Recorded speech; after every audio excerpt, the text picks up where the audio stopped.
Fuel is drawn from the vehicle tank through an OEM-supplied 300-micron pre-filter by the electric fuel transfer pump. Fuel enters the fitting at the bottom of the ECM cooler located on the left side of the cylinder block. This allows the inlet fuel to absorb the heat generated by the control system electronics to help increase their life.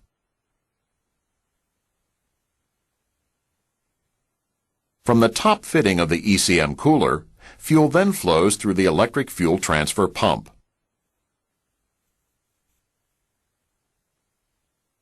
From the fuel transfer pump, the fuel continues onto the fuel filter head and the optional fuel heater.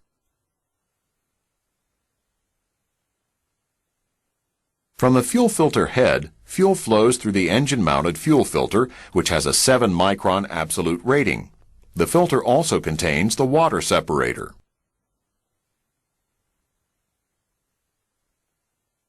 From the filter head, the fuel enters a port in the high-pressure pump housing and is then routed internally to the gear pump. The fuel is pressurized to 6 to 9 bar in the gear pump.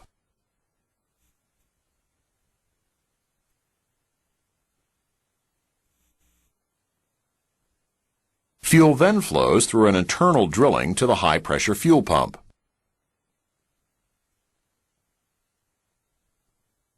The fuel supplied from the gear pump first flows to the fuel return overflow valve.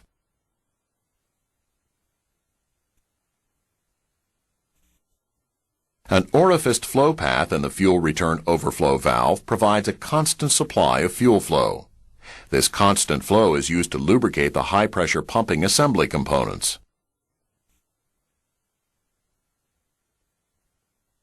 As fuel flow increases, the plunger moves up and a passage in the plunger aligns with the port to supply increased flow to lubricate the pump.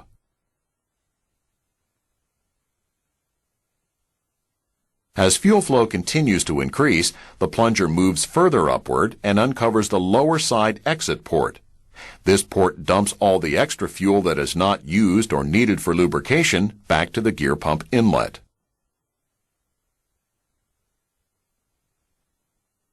Fuel delivery to the fuel pumping chambers in the fuel pump is controlled by the ECM through an electronic fuel control actuator in the pump. The fuel temperature is calculated by the EFC coil resistance.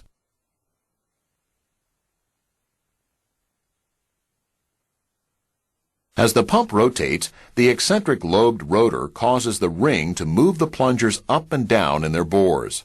As each plunger retracts, this allows the check valve to open and allow fuel to enter the pumping chamber. Continued rotation causes the plunger to reverse direction and pressurize the fuel in the pumping chamber. This high-pressure fuel flows out of the pumping chamber through a check valve and combines with the flow from the other chambers. This high-pressure fuel then flows out of the high-pressure fuel pump outlet to the fuel rail.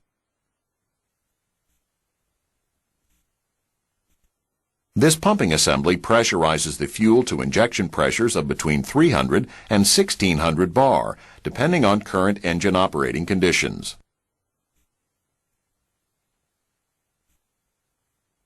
The fuel rail is protected from any malfunction causing overpressurization by a pressure relief valve.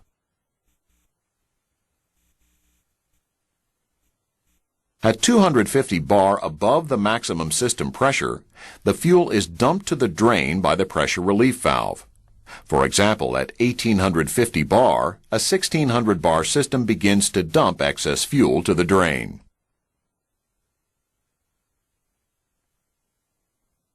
Pressure is monitored at the ECM by a sensor mounted in the fuel rail.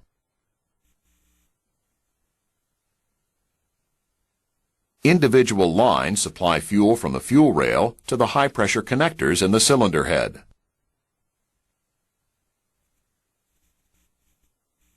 Fuel flow continues to the injectors.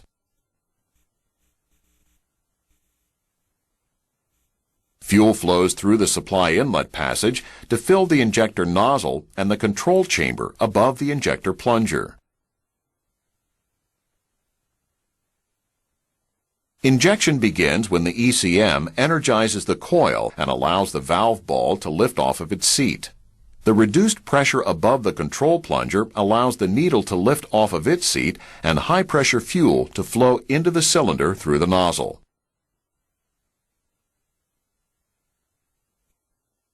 Since the drain passage is slightly larger than the supply passage, the fuel pressure above the control plunger does not build as long as the valve ball is off its seat. To end injection, the ECM de-energizes the coil, which seats the valve ball.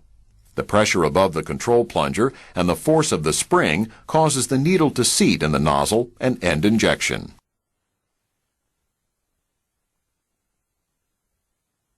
Fuel flowing out the fuel return from the injector flows back to the fuel drain block.